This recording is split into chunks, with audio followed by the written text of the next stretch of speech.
Oke teman-teman, nah di sini saya Nurjihad Mutakin dengan NIM 3000224. Nah di sini pertama ini saya akan menjelaskan tentang latar belakang dan juga pentingnya merek. Yang dimana yang pertama itu adalah pilihan konsumen berlimpah. Nah yang utama kita akan bahas tentang konsumen di hadapan berbagai pilihan merek. Ya, seperti yang kita ketahui, di luar sana itu banyak sekali contoh merek-merek yang sangat-sangat populer dan juga bagus-bagus ya teman-teman. Nah, lalu di sini ada juga preferensi pada merek dengan apresiasi positif. Nah, preferensi ini itu sangat berpengaruh kepada merek tersebut ya teman-teman. Nah, apalagi memiliki apresiasi yang positif. Nah, itu adalah sebuah modal paling utama yang paling penting di dalam sebuah merek dan mempertahankan sebuah merek begitu. Lalu ada juga sikap dan membentuk keyakinan. Nah, di sini ada sikap konsumen mempengaruhi keyakinan akan keuntungan produk. Nah, jadi sikap itu mempengaruhi bagaimana produk kita berkembang gitu. Jadi ketika sikap konsumen itu positif, maka produk kita juga akan makin meningkat. Lalu di sini ada merek yang kuat meningkatkan persepsi kualitas. Nah, jadi ketika merek kita sudah terbentuk, sudah bagus, maka kualitasnya pun pasti tidak akan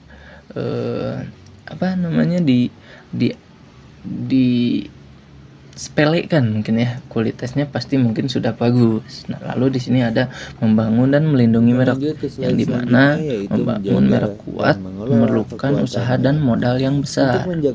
Ya, tentunya teman-teman, karena di luar sana pasti sangat banyak sekali pesaing-pesaing yang juga mempertahankan mereknya untuk selalu meningkatkan dan juga memperkuat mereknya untuk selalu meningkat begitu. Lalu ada perlindungan dari peniruan perlindungan dari peniruan adalah krusial untuk keberlanjutan. Lalu ada memastikan konsistensi citra di semua stop point begitu. Kita lanjut ke slide kedua. Nah, di sini ada definisi dan peran merek. Nah, di sini ada esensi merek ya teman-teman. Esensi merek ini ada suatu nama, istilah, tanda, simbol, atau kombinasi unik untuk mengidentifikasi produk ataupun jasa dan membedakannya dari pesaing. Seperti yang kita ketahui, merek atau sering disebut dengan brand. Nah, adalah tanda pengenal teman-teman yang digunakan untuk mengidentifikasi dan membedakan produk ataupun jasa dari suatu penjual. Nah, dengan penjualan atau produsen yang lain. Nah, secara umumnya seperti apa sih cakupan merek itu? Ya, merek itu yang paling penting itu adalah ya sebuah nama, terus istilah atau slogan gitu kan. Lalu ada simbol ataupun logo mungkin. Nah, terus ada desain yang sangat-sangat bagus gitu, yang kombinasi dari elemen-elemen yang unik gitu. Nah, merek juga bukan hanya sekedar logo ataupun nama, tetapi juga persepsi ataupun emosi dari janji dan kualitas yang tertanam di benak konsumen begitu. Lalu ada fungsional rasional, berbasis pada atribut produk atau jasa yang dapat diukur dan logis. Oke, nah di sini rasionalnya itu adalah fungsional. Fungsionalnya itu kita harus menyesuaikan merek kita dengan brand yang akan kita buat ya teman-teman. Kompetitor kita. Positioning yang kuat akan jadi menonjol dari persaingan daya tarik. Nah, lalu kita masuk ke simbol, berbasis pada citra, pengalaman, dan perasaan yang ditimbulkan. Jadi simbolnya itu kalau kita sedang bahagia, maka simbol-simbol yang merujuk kepada bahagiaan itu seperti apa gitu kan. Nah, itu akan menjadi sebuah penarik untuk sebuah merek gitu. Lalu peran utama merek, yang dimana mengidentifikasi sumber produk, lalu memberikan perlindungan hukum, membantu mengatur inventaris, menciptakan loyalitas konsumen begitu. Lalu kita akan lanjut ke slide ke teman-teman. Nah, di sini ada ekuitas merek. Nah, apa sih ekuitas itu? Nah, ekuitas merek atau brand equity itu adalah nilai tambah ya yang dimiliki suatu merek, baik positif maupun negatif, yang terbentuk dari persepsi, pengalaman, dan loyalitas konsumen terhadap merek tersebut. Nah, secara sederhananya, ekuitas merek itu adalah alasan mengapa konsumen bersedia membayar lebih atau memilih merek Anda gitu, ataupun padahal ada produk sejenisnya dari pesaing misalnya. Nah, di sini ada nilai tambah yang diberikan pada produk atau layanan, tercermin dari cara konsumen berpikir, merasa, dan bertindak terhadap merek. Oke. Mungkin di sini seperti brand equity ini ya ada 4 ya teman-teman. Nah, yang pertama yaitu brand awareness. Nah, brand awareness yang dimana brand awareness ini adalah seberapa mudah merek Anda itu diingat gitu. Jadi kita itu harus membuat suatu merek yang gampang sekali diingat gitu. Lalu yang kedua ada brand association, yang dimana asosiasi merek yang ada, itu adalah citra atau karakteristik atau emosi yang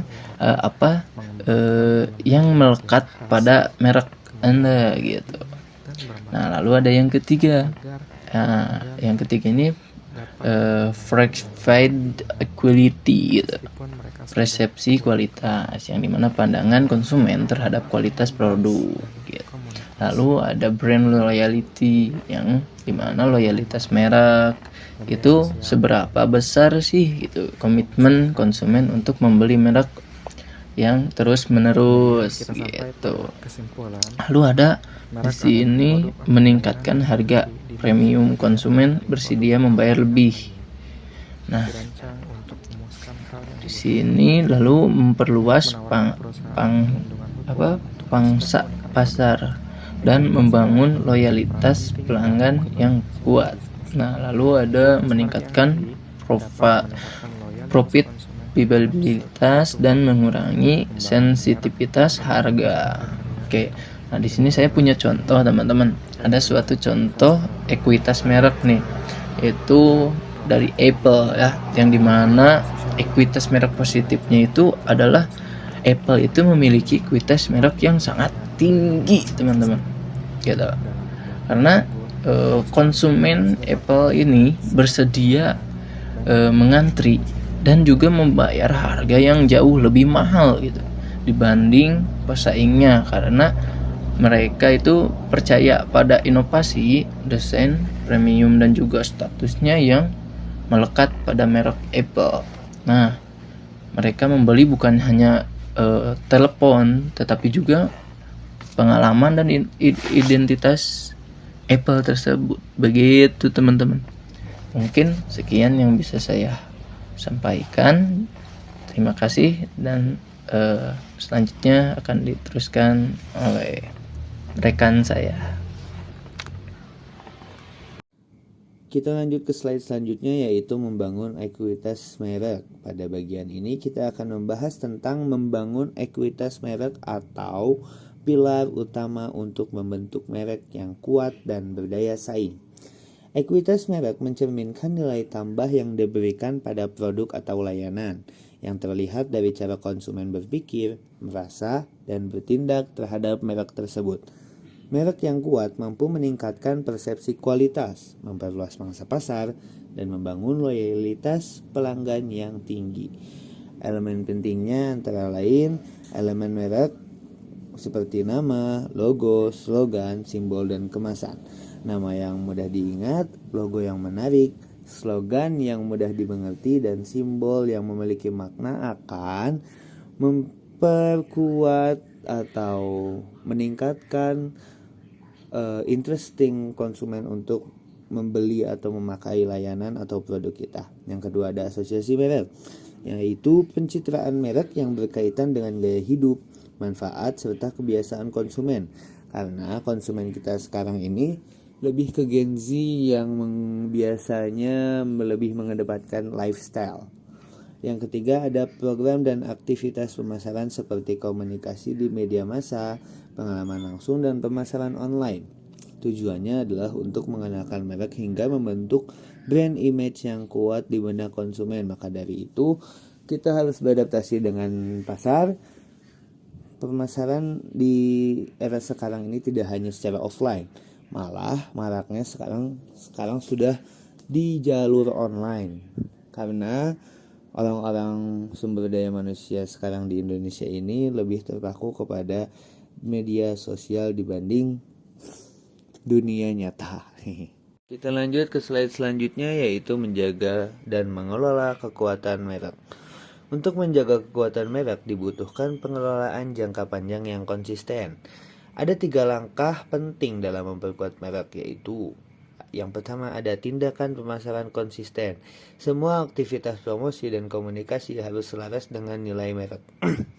Yang kedua ada sampaikan makna merek dengan jelas. Pastikan produk dan manfaatnya benar-benar dirasakan oleh konsumen.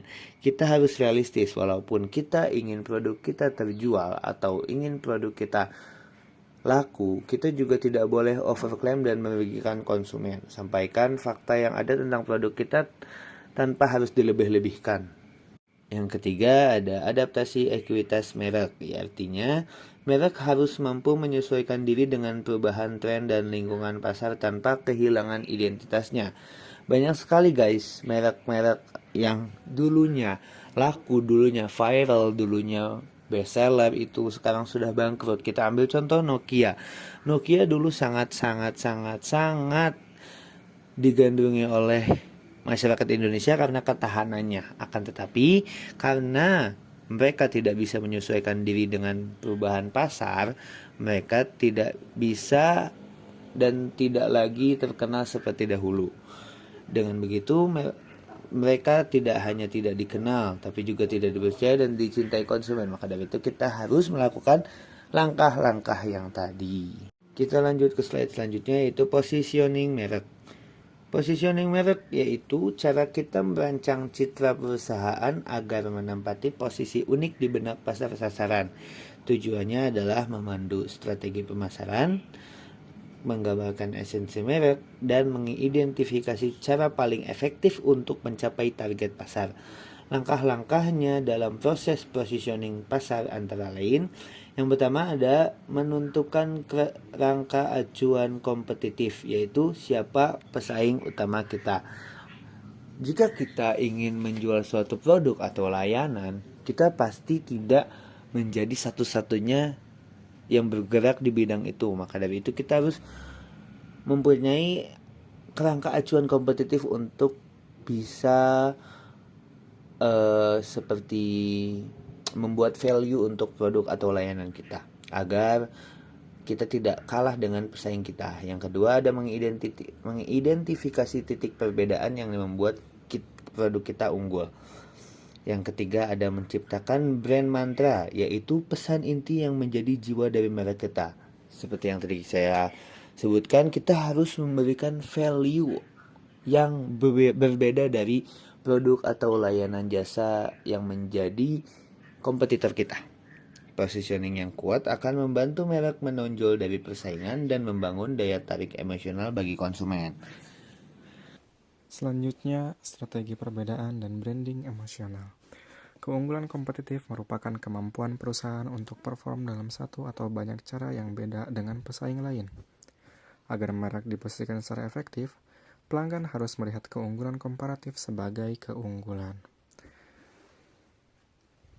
Keunggulan kompetitif ini dapat dilakukan dengan melakukan diferensiasi, yaitu perbedaan karyawan, saluran distribusi, citra merek, dan layanan pelanggan. Selain itu, keunggulan kompetitif ini dapat dilakukan dengan branding emosional. Dengan cara budaya perusahaan yang berfokus pada orang yang kuat, gaya komunikasi dan filosofi yang khas, dan keterikatan emosional yang menarik.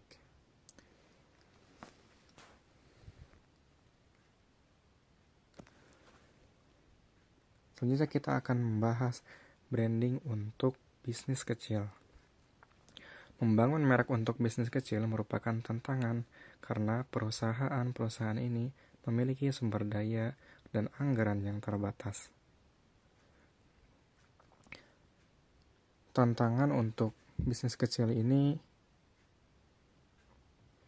yang pertama itu keterbatasan sumber daya dan keterbatasan modal atau anggaran. Kemudian perlu identitas yang kuat. Ketika kita membangun sebuah bisnis tanpa mempunyai identitas. Kemudian kita akan membahas branding untuk bisnis kecil. Membangun merek untuk bisnis kecil merupakan tantangan karena perusahaan ini memiliki sumber daya dan anggaran yang terbatas.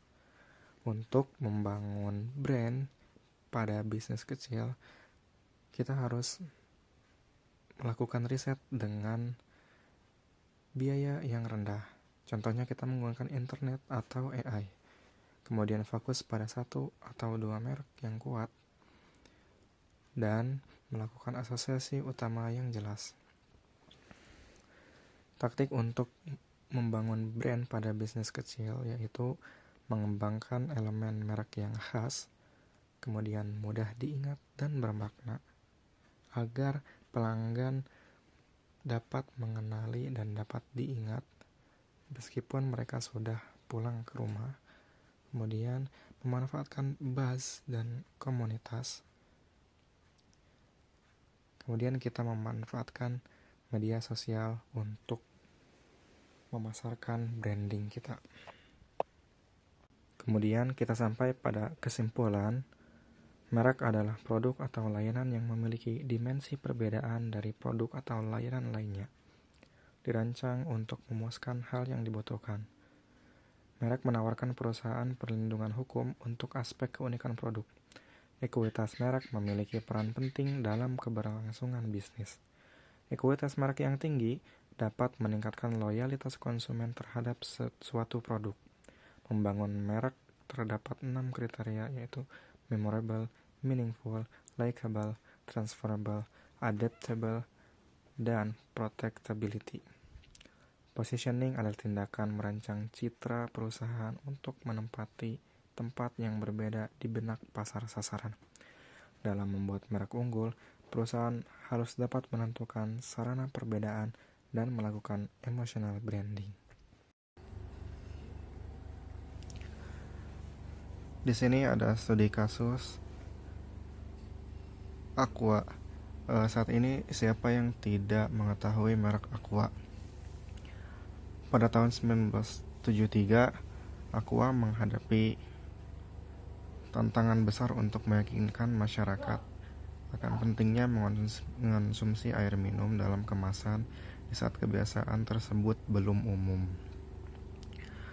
Aqua ini melakukan branding yang konsisten, membangun citra sebagai air mineral yang murni, sehat, dan dapat dipercaya. Pesan utama mereka selalu menekankan pada kemurnian sumber air pegunungan dan komitmen terhadap kesehatan masyarakat. Iklannya pun sangat mudah diingat dengan slogan "Ada Aqua", sehingga ketika kita mau beli apapun ke warung, maka kita biasanya bertanya, "Mbak, beli Aqua?" Saat ini Aqua menjadi salah satu perusahaan air minum dalam kemasan yang besar. Selain itu, Aqua juga menjaga kepercayaan konsumen dengan menjaga kualitas produk dan melakukan kegiatan sosial serta lingkungan, seperti program pelestarian sumber air dan daur ulang botol plastik. Mungkin hanya itu yang bisa kami sampaikan. Mohon maaf apabila ada kesalahan. Terima kasih atas perhatiannya. Wassalamualaikum warahmatullahi wabarakatuh.